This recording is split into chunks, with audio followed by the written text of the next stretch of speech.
তুমি মন্দিরে যাইয়া গীতা পড়তে ভালোবাসো, আমি মাজারে গিয়ে ফাতিহা পড়তে ভালোবাসি। সমস্যা কোথায়?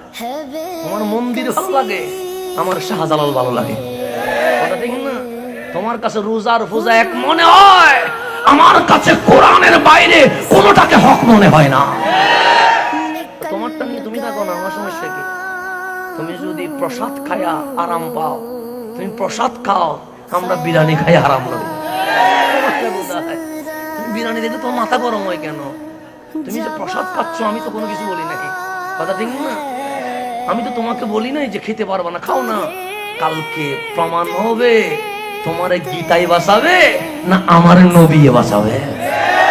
কালকের জন্য ছেড়ে দাও, আজকে মারামারি করা দরকার কি? ইসলামকে আর কত হাসি বানাবা? এই মাজারওয়ালারাই মসজিদ বানাইয়া দিয়েছে বিদায় আমরা মসজিদওয়ালা হইতে পারছি।